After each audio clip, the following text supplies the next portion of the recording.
परमेश्वर पिता, आपके बेटे प्रभु यीशु के नाम में आपके सामने आते हैं।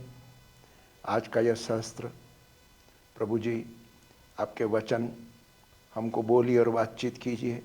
पवित्र आत्मा, आपका स्वागत करते हैं। यह वचन हमारे हृदय में बोया जाए और कई गुना फल लाने वाला बन सके। प्रभु यीशु के नाम में मांगते हैं, आमीन। 1998 में प्रभु को स्वीकार करने के बाद मेरा जीवन चल रहा था। मैं प्रभु यीशु में ज्ञान और प्रकाशन पाते हुए उन्नति कर रहा था।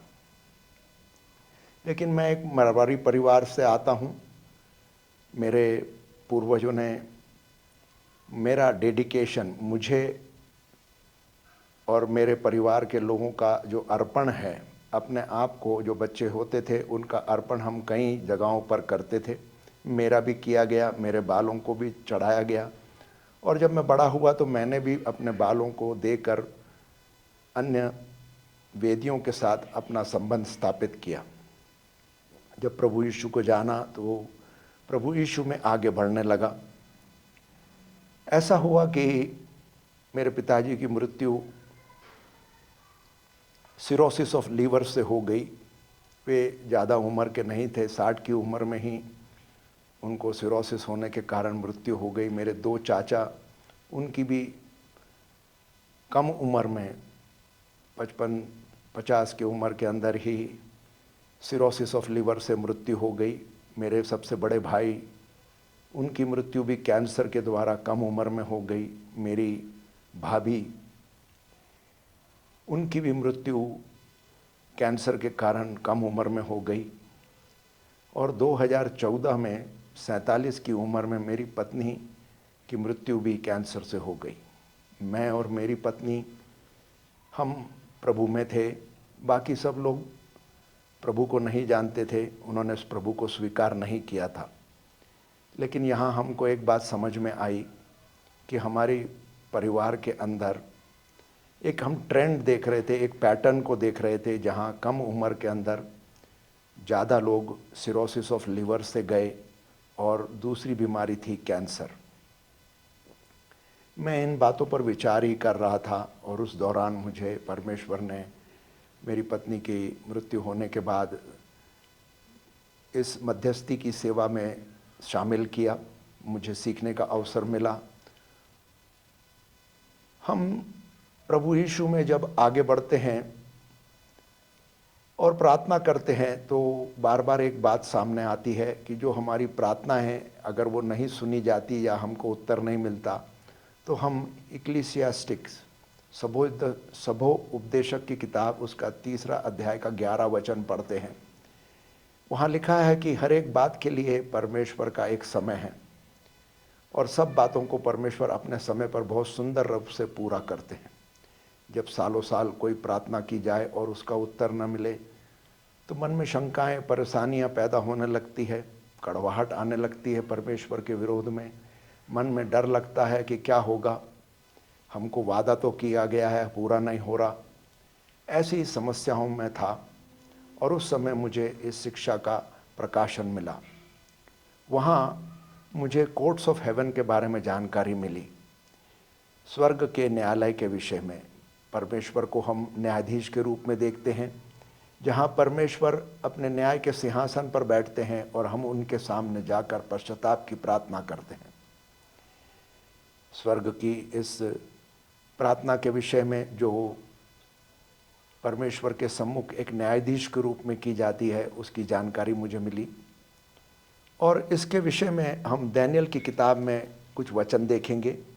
यह दानियेल की किताब, उसका 7वां अध्याय, उसके 9वें वचन से लेकर है। मैंने देखते देखते अंत में क्या देखा कि सिंहासन रखे गए और कोई अति प्राचीन विराजमान हुआ। उसका वस्त्र हिम सा उजला और शरीर के बाल निर्मल ऊन सरीखे थे। उसका सिंहासन अग्निमय और उसके पहिए धधकती हुई आग कैसे दिखाई पड़ते थे। उस प्राचीन के सम्मुख से आग की धारा निकलकर बह रही थी और हजारों हजार लोग उसकी सेवा टहल कर रहे थे और लाखों लाख लोग उसके सामने हाजिर थे। फिर न्यायी बैठ गए और पुस्तकें खोली गई। न्यायी बैठ गए और पुस्तकें खोली गई। यह वर्णन परमेश्वर के स्वर्ग के न्यायालय का है, जहाँ हजारों हजारों लोग खड़े रहते हैं और परमेश्वर न्यायाधीश के रूप में खड़े बैठते हैं और वहाँ किताबें हैं जो खोली जाती है। हर एक की किताब है, मेरी किताब है, आपकी किताब है, हमारे देश की किताब है, हमारे प्रदेशों की किताब है। हर एक जो कुछ परमेश्वर ने निर्माण किया उसकी किताब है और वो किताबें परमेश्वर के पास स्वर्ग में हैं। उसमें सारी बातें लिखी हुई हैं और वो खोली जाती हैं। इसमें वो लेखा लिखा जाता है हमारे पापों का, और इसमें लिखा जाता है लेखा हमारे परमेश्वर के राज्य में आने के बाद किए गए कार्यों का। इसी प्रकार से शैतान भी एक लेखा लिखता है जो हमारे विरोध में है। वह हमेशा इस बात पर ध्यान देता है, हम जानते हैं कि वो निरंतर घूमता रहता है और उसका काम है कि वह धरती पर और संसार में घूमते हुए कौन क्या पाप कर रहा है इसकी जानकारी ले। परंतु उसके पास में भी एक लेखा लिखा हुआ है जहां हमारे और हमारे पूर्वजों ने जो पाप किए हैं उनके बारे में उसको जानकारी होती है। वो किताब उसके पास लिखी हुई है। जब मुझे इन बातों का प्रकाशन मिला तो मुझे ये बात समझ में आई कि मुझे छुटकारे की ज़रूरत है। मुझे एक ऐसे छुटकारे की ज़रूरत है जो मेरे परिवार से जो मृत्यु जल्दी हो जाती है, कम उम्र में हो जाती है, उससे छुटकारा मिल सके। मुझे यह भी महसूस हुआ कि मुझे छुटकारे की ज़रूरत है क्योंकि मेरे स्वभाव में जो परिवर्तन आना चाहिए, जैसा परमेश्वर के वचन में लिखा हुआ है कि तुम प्रभु यीशु में जब आते हो तो तुम अंतर्मन में नए होते जाते हो, तुम्हारा स्वभाव परिवर्तित हो जाता है। मेरे स्वभाव में परिवर्तन तो था लेकिन पूरी तरह से नहीं, कई बातों की रुकावटें थी। पवित्र आत्मा के चलाए चलने में भी मुझे तकलीफ़ होती थी। मैं पूरी तरह से पवित्र आत्मा के चलाए नहीं चल पाता था। ऐसे समय में मुझे जब ये परमेश्वर का वचन का ज्ञान मिला तो मुझे ये बात समझ में आई कि स्वर्ग में परमेश्वर न्यायाधीश के रूप में बैठते हैं। और इसके विषय में हम रेवलेशन की किताब में भी देखते हैं 4 अध्याय में, जहाँ परमेश्वर के सिंहासन के बारे में लिखा हुआ है कि परमेश्वर बैठे हैं और वे न्याय करने के लिए बैठे हैं और हज़ारों हज़ारों लाखों की भीड़ वहाँ है। और वहाँ शैतान आता है और हम पर दोष लगाता है। वहाँ जब हम पर दोष लगाया जाता है तो परमेश्वर के सामने कोई पर्याय नहीं है, क्योंकि हम वहाँ परमेश्वर के सम्मुख उस न्यायालय में उपस्थित नहीं हैं। हमारे देश में न्यायपालिका है।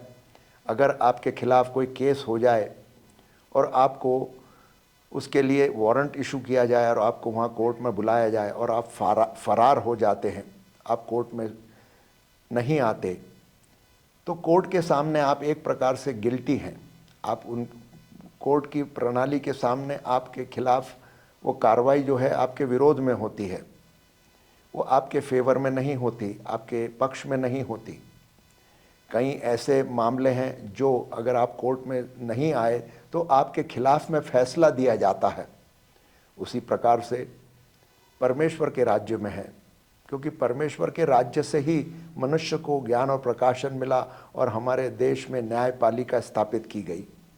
परमेश्वर के न्याय और कानून की व्यवस्था के अनुसार ही न्यायपालिका की स्थापना की गई है, क्योंकि परमेश्वर जो है वो सच्चा जज है, सच्चा वो राइचसनेस और जस्टिस, धार्मिकता और न्याय का परमेश्वर है। तो वह हमेशा धार्मिकता से न्याय करने वाला परमेश्वर है, सच्चा न्याय करता है। उसी न्यायपालिका के आधार पर यह किया गया है। जिस प्रकार से हमारे देश के अंदर हम अलग अलग कोर्ट्स, अलग अलग न्यायालयों को देखते हैं। यातायात से संबंधित अगर आपका कोई गलती हो गया है तो वो उसके लिए अलग न्यायालय है। विवाह संबंधित है तो उसके लिए न्यायाधीश का जो कक्ष है वो अलग है, उसके लिए कोर्ट की व्यवस्था है वो अलग है। हमारे देश में भी हम अलग अलग कोर्ट देखते हैं, civil court, criminal court, family court, यातायात से संबंधित कोर्ट, और इस प्रकार के अलग अलग कोर्ट हैं जहां हम जाकर हमारे केस लड़ सकते हैं। इसी प्रकार से स्वर्ग में भी परमेश्वर के न्यायालय में अलग अलग कोर्ट हैं जहां हम दया का सिंहासन मर्सी कोर्ट के बारे में जानते हैं, रिपेंटेंस का कोर्ट है, पूरी सृष्टि के निर्माण क्रिएशन का कोर्ट है। ऐसे अलग अलग कोर्ट के विषय में मुझे सीखने का अवसर मिला। आज हम मुख्य रूप से मर्सी कोर्ट के बारे में जानेंगे और सीखेंगे। यह एक ऐसी जगह है जहां हम पर दया की जाती है और परमेश्वर दया का धनी है और प्रभु यीशु वहां विराजमान होते हैं। जब हम कोर्ट में आकर खड़े होते हैं तो हमारे पापों की क्षमा हमको मिलती है। इक्लेसियास्टिक की किताब के अनुसार तो हम यह विचार करते हैं कि परमेश्वर का समय आएगा, तब हमारे लिए सब कुछ होगा, हमको परमेश्वर की आशीष मिलेगी। परमेश्वर अपने समय पर सारी बातों को सुंदर रूप से करते हैं, लेकिन कई बार लंबी समय जाने के बाद में भी, लंबी प्रार्थनाओं करने के बाद में भी हमारी प्रार्थनाओं का उत्तर नहीं मिलता।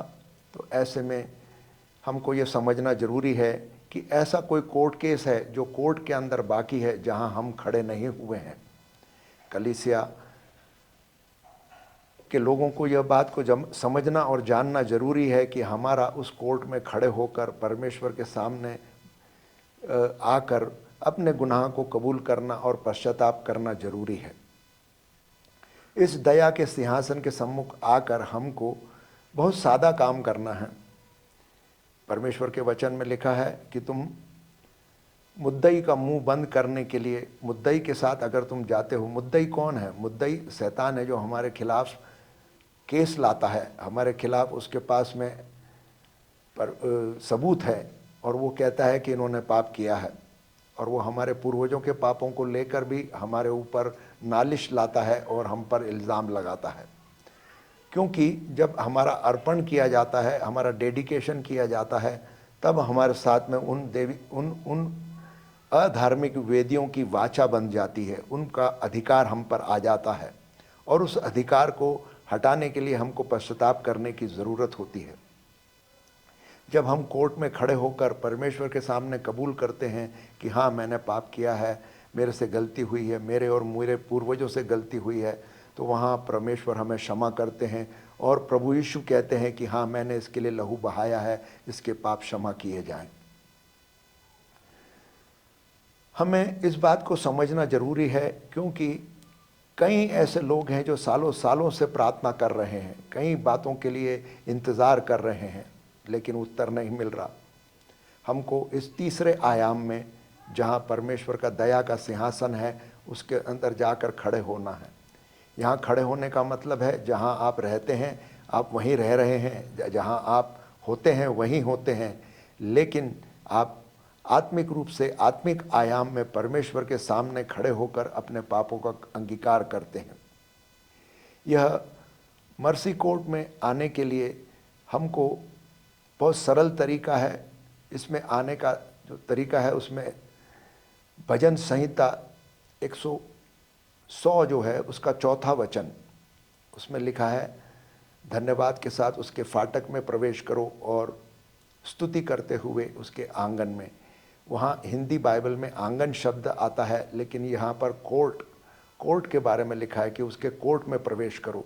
हम उसके न्यायालय में प्रवेश करते हैं और धन्यवाद के साथ हम उसके फाटक में प्रवेश करते हैं और हम स्तुति करते हुए उसके न्यायालय में प्रवेश करते हैं। यहाँ खड़े रहकर हम परमेश्वर के सामने कबूल करते हैं कि हे परमेश्वर पिता, हमसे पाप हुआ, आप हमें क्षमा करें, हम पर दया करें और हमें प्रभु यीशु के लहू से धोकर शुद्ध और पवित्र करें। इतना करने मात्र से हमें छुटकारा मिलता है और हमारी वो पुरानी बातें, वो प्रार्थनाएं जो हम सालों से करते आ रहे हैं, उसका उत्तर हमको मिलता है। क्योंकि शैतान बार बार उन दोषों के कारण हम पर अड़चन पैदा करता है और हमारी आशीष में रुकावट लाता है। अब यह जो मर्सी कोर्ट, दया का कोर्ट है, यह न केवल हम अपने लिए परंतु दूसरों के लिए भी उपयोग में ले सकते हैं। सबसे पहली बात तो यह है कि दया के सिंहासन के सम्मुख आने के लिए आपको पवित्र आत्मा की आवश्यकता है। पवित्र आत्मा से पूछना है, पवित्र आत्मा की आवाज़ को सुनना है। पवित्र आत्मा आपको बताएंगे कि क्या आपकी गलती है, क्या ऐसा पाप है जो अंधकार की शक्तियाँ आपके विरोध में खड़ी है और आपको आशीष नहीं मिल रही, आपकी क्या रुकावट है? और अगर आप अपने जीवन में कार्य करना चाहते हैं तो आप इस बात को ध्यान में रखें कि आप पवित्र आत्मा के चलाए चलें। पवित्र आत्मा की सहायता के साथ ही हम परमेश्वर के सम्मुख जाते हैं। पवित्र आत्मा हमारा एडवोकेट है, हमारा मार्गदर्शक है, हमें सहायता करने वाला है। परमेश्वर के द्वारा हमको पवित्र आत्मा दिया गया है जो हमारी सहायता करता है। अब हम इस दया के सिंहासन के ऊपर आकर जब परमेश्वर के सामने खड़े होते हैं तो हम अपने आप के लिए, अपने परिवार के लिए, हमारे काम करने की जगह के लिए, शहर के लिए, हमारे प्रदेश और देश के लिए परमेश्वर के सम्मुख प्रार्थना कर सकते हैं। यहाँ हम परमेश्वर के सामने वो केस लड़ सकते हैं जिन बातों में हमको उत्तर की आवश्यकता है।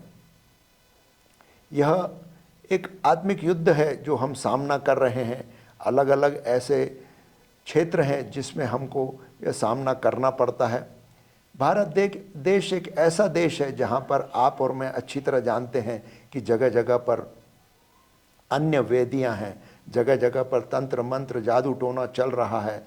सुबह में 4 बजे 5 बजे से ही लाउड स्पीकर लगा दिए जाते हैं और बार बार लगातार वो अन्य वेदियों की स्तुति और आराधना करते हुए वे तंत्र मंत्रों को छोड़ते हैं। यह बातें हमारे लिए, हमारे विरोध में कार्य करती है। हमको इन सारी बातों का निपटारा करने के लिए स्वर्ग के सिंहासन के ऊपर आकर मर्सी कोर्ट में आना है। मर्सी कोर्ट में आकर हम इन सारी बातों का निपटारा कर सकते हैं।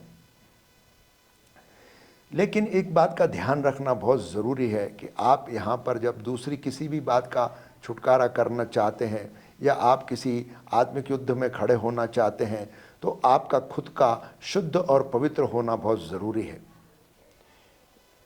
सबसे पहली बात है कि अगर मैं परमेश्वर के सामने आकर मध्यस्थी करना चाहता हूँ और परमेश्वर के सामने खड़े रहकर दूसरे लोगों के लिए, अपने वर्क प्लेस के लिए, काम करने की जगह के लिए, शहर के लिए, लोगों के लिए, अपने परिवार के लिए मैं खड़ा रहकर परमेश्वर के सामने सच्चे न्यायाधीश के सामने कोर्ट ऑफ हेवेंस के अंदर अगर मैं प्रार्थना करना चाहता हूँ तो मुझे सबसे पहले अपने आप को शुद्ध और पवित्र करना है। जैसा परमेश्वर के वचन भजन संहिता 24 में लिखा है। आइए हम भजन संहिता 24 में 3 और 4 पढ़ेंगे। यहोवा के पर्वत पर कौन चढ़ सकता है और उसके पवित्र स्थान में कौन खड़ा हो सकता है? जिसका काम निर्दोष, हृदय शुद्ध है, जिसने अपने मन को व्यर्थ बात की ओर नहीं लगाया और न कपट की शपथ खाई है। यही यहाँ हम पढ़ते हैं कि परमेश्वर हमसे साफ शब्दों में बता रहे हैं कि वो व्यक्ति ही परमेश्वर के सम्मुख आ सकता है जिसके हाथ साफ हैं, जिसने पाप नहीं किया, जिसका हृदय शुद्ध है और जो दूसरों से कपट नहीं रखता, दूसरों से बैर नहीं रखता, दूसरों के प्रति उसके मन में कोई कड़वाहट नहीं है, झुंझलाहट नहीं है, गुस्सा नहीं है, ईर्ष्या नहीं है, द्वेष नहीं है। हमको इन बातों से निपट कर ही परमेश्वर के सम्मुख आकर हम कार्य कर सकते हैं। हम कलीसिया में रहते हुए कई बार ये सोचते हैं कि हम धर्मी हैं और हम अपनी सच्चाई को नहीं जानते। जब मुझे सबसे पहली बार इन बातों को बताया गया तो मुझे बहुत बुरा लगा। मैं सुनने के लिए तैयार नहीं था। मैं बार बार पास्टर साहब से कह रहा था कि पास्टर साहब आप क्या बात करते हैं, हमने प्रभु यीशु को पाया है, अब हमारे ऊपर कोई गलती नहीं, हम तो पाप रहित हो चुके हैं। लेकिन पास्टर साहब ने मेरे साथ धीरज रखा और मुझे समझाया और सिखाया, क्योंकि जब भी कोई गलती हमको बताई जाती है तो हम स्वीकार करने के लिए तैयार नहीं होते। हम अपनी सफाई देना शुरू कर देते हैं। हम बताना चाहते हैं कि हम सच्चे हैं, हम धर्मी हैं। हम अपने आप को धर्मी साबित करने में लगे होते हैं। मैं भी वही कर रहा था, लेकिन जैसे जैसे उन्होंने मुझे इस गहराई को समझाना शुरू किया, मुझे समझ में आया कि जब मैं अपनी गलती को स्वीकार कर लेता हूँ तो वहाँ से मेरा छुटकारा शुरू हो जाता है। और जैसे ही मैं उसके ऊपर काम करने लगता हूँ तो परमेश्वर मुझे पूरी तरह से छुटकारा प्रदान करते हैं। कोर्ट में खड़े रहकर केवल एक पश्चाताप करना पूरी तरह से न्याय प्रणाली को, परमेश्वर की न्याय प्रणाली को हमारे पक्ष में लाता है। परमेश्वर इंतज़ार कर रहे हैं कि हम कब उसके स्वर्ग के सिंहासन पर जाकर उसके सामने खड़े रहे और कहें कि प्रभु हमसे पाप हुआ है, हमने गलती की है, हम दूसरों को क्षमा नहीं कर पाते, हमें गुस्सा आता है। और ऐसी कई बातें हैं आपको आपके जीवन में ढूंढनी होगी। जिस प्रकार से मैंने अपने जीवन में पाया कि मेरे परिवार के अंदर कम उम्र में लोगों की मृत्यु होती है। मेरे परिवार में जब मेरे पिताजी की और भाइयों की और पत्नी की मृत्यु हुई तो मेरे दिमाग में एक ही बात थी कि हमारे साथ जो गुजर गया वो गुजर गया, आने वाली पीढ़ियों के साथ नहीं होना चाहिए। मैंने इस बात को ध्यान में लेते हुए अपने खुद के छुटकारे के ऊपर काम शुरू किया। परमेश्वर के न्यायालय में आकर परमेश्वर के सम्मुख प्रार्थना करना, पश्चाताप की प्रार्थनाएं कर मैंने अपने इन बातों से छुटकारा पाया है। हम और आप परमेश्वर के उद्देश्य को पूरा करने के लिए काम करते हैं। आपका और मेरा उद्देश्य है कि परमेश्वर की महिमा हो, परमेश्वर पूरी तरह से पूरी सृष्टि का जो पहले जैसी थी वैसा पूरा कर दे, उसका पुनरुत्थान हो और छुटकारा हो। आपकी और मेरी यह प्रार्थना होती है कि हम परमेश्वर के राज्य की और परमेश्वर की जो संतानें हैं उनके लिए आशीष का कारण बने। हम परमेश्वर के उद्देश्य को जानते हैं और समझते हैं।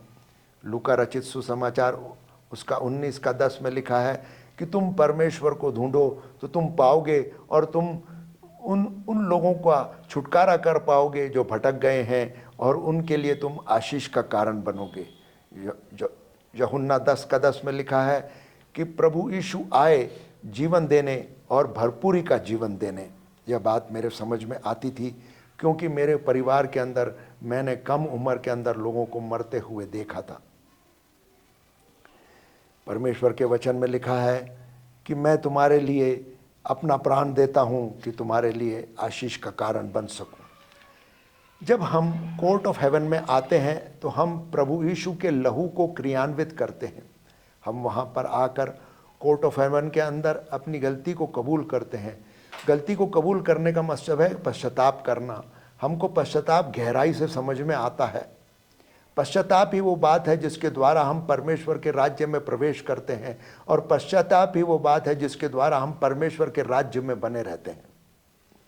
पश्चाताप करने से हमारे पापों की क्षमा हमको मिलती है और प्रभु यीशु का लहू हम उपयोग में ले पाते हैं। प्रभु यीशु ने तो कार्य को करके हमारे लिए रख दिया है, हम उसको उपयोग में ले पाते हैं। आगे एक और बात समझना बहुत ज़रूरी है। आपको और मुझको जब परमेश्वर ने एक याजक होने के लिए बुलाया तो साथ ही साथ में हमको परमेश्वर ने राजा की तरह भी अभिषेक किया है। इसके बारे में रेवलेशन की किताब उसका 5वां अध्याय में लिखा हुआ है कि परमेश्वर ने हमको राजा और राज्यपद अधिकारी याजक के रूप में बुलाया है। तो याजक जो है वो न केवल पश्चाताप करता है परंतु वो परमेश्वर के वचन के अनुसार डिक्री भी करता है और उन बातों की घोषणा करता है जो परमेश्वर के वचन में लिखी है। इसके लिए हम देखेंगे भजन संहिता 149 का 6 से लेकर 9 तक। उनके कंठों से परमेश्वर की प्रशंसा हो और उनके हाथों में 2 धारी तलवारें रहें कि वे जाति जाति से पलटा ले सकें और राज्य राज्य के लोगों को ताड़ना दे, और उनके राज्यों और सांखलों से उनके प्रतिष्ठित पुरुषों को लोहे की बेड़ियों से जकड़ रखें और उनको ठहराया हुआ दंड दें। उसके सब भक्तों की ऐसी ही प्रतिष्ठा होगी, यहाँ की स्तुति करो। यहाँ परमेश्वर ने लिखा है कि आपकी और मेरी, परमेश्वर के भक्तों की, परमेश्वर के संतों की यही प्रतिष्ठा होगी। आपके लिए और मेरे लिए परमेश्वर ने ठहराया है कि हमारे मुंह में परमेश्वर की प्रशंसा हो, और यह प्रशंसा हमको परमेश्वर के बड़े रूप में करना है। मैं कई बार परमेश्वर की उपस्थिति में आकर जब प्रशंसा करने के लिए बैठता हूं तो मुझे परमेश्वर के नामों की घोषणा करने में बड़ा आनंद मिलता है, क्योंकि उसके नामों का उसके नामों का उच्चारण करते हुए, यहोवा जायरे, यहोवा शम्मा, यहोवा नीसी, इस प्रकार से जब हम परमेश्वर के नामों की घोषणा करते हैं तो हम उसकी बहुत बड़े रूप में प्रशंसा और उसकी स्तुति करते हैं। स्तुति करते हुए उसके सामने आना है। और हमारे पास परमेश्वर ने दो धारी तलवार दी है, परमेश्वर का वचन। परमेश्वर के वचन को लेकर हम प्रार्थना करते हैं। यहाँ लिखा है कि हम राजाओं को, बलवान पुरुषों को और उनके खिलाफ ठहराया हुआ दंड हम एग्जीक्यूट करेंगे, उसको लागू करेंगे। परमेश्वर के वचन में परमेश्वर ने बहुत सारे न्याय के फैसले देकर अंधकार की शक्तियों के विरोध में लिखा है। जगह जगह पर परमेश्वर का वचन और न्याय, उनके खिलाफ लिखे हुए दंड परमेश्वर ने बाइबल में लिखे हुए हैं। हमको उन जो परमेश्वर के वचन में लिखा हुआ है उसकी घोषणा करना है। उसकी घोषणा करने से हम परमेश्वर के वचन को लागू करते हैं और परमेश्वर के कार्यों को करने में हमको सहायता मिलती है, क्योंकि परमेश्वर का वचन उसके स्वर्गदूत सुनकर उसके अनुसार काम करने के लिए जाते हैं। एक बार यह एक सच्ची घटना है जैकलिन हेसलमैन के जीवन के बारे में। वे जब नए नए प्रार्थना का काम शुरू किया और वे मध्यस्थी की सेवा में आई तो उनको बड़ी परेशानी का सामना करना पड़ा। कुछ परिवार के लिए प्रार्थना करने के बाद उनके ऊपर उलटवार आया और वे परेशान हुए, उनको काफ़ी तकलीफ़ हुई। कलीसिया के दूसरे लोगों ने आकर उनकी मदद की और उस पलटवार को जो अंधकार की शक्तियों से आया था उससे उनको उभारा और छुटकारा प्रदान किया। उसके बाद उन्होंने परमेश्वर के साथ में बैठकर प्रार्थना की कि प्रभु, मैं तो आपका कार्य करने के लिए गई थी, मैं तो उनके लिए, आपके लिए, आपके राज्य की स्थापना के लिए, उनके जीवन के छुटकारे के लिए प्रार्थना करने गई थी, लेकिन ये पलटवार मेरे खिलाफ क्यों आया है। तब परमेश्वर ने उनको दर्शन में बताया कि तुम युद्ध करने तो खड़ी हो, लेकिन तुम्हारी तलवार में फल नहीं है, तुम्हारी तलवार में ब्लेड नहीं है। तब उनको ये समझ में आया कि परमेश्वर का वचन जो है वो दो धारी तलवार है, जैसा परमेश्वर के वचन में इफिसियों की किताब में लिखा है कि परमेश्वर का वचन वो तलवार है जो हमारे लिए युद्ध में अंधकार की शक्तियों के विरोध में काम में आता है। अगर आप और मैं बिना परमेश्वर के वचन को लेकर युद्ध करने खड़े होते हैं तो हमारी स्थिति भी जैकलिन हेसलमैन के समान होती है कि हम एक ऐसी तलवार लेके खड़े हैं जिसका फल नहीं, जिसके अंदर ब्लेड नहीं, और हम लड़ने जा रहे हैं।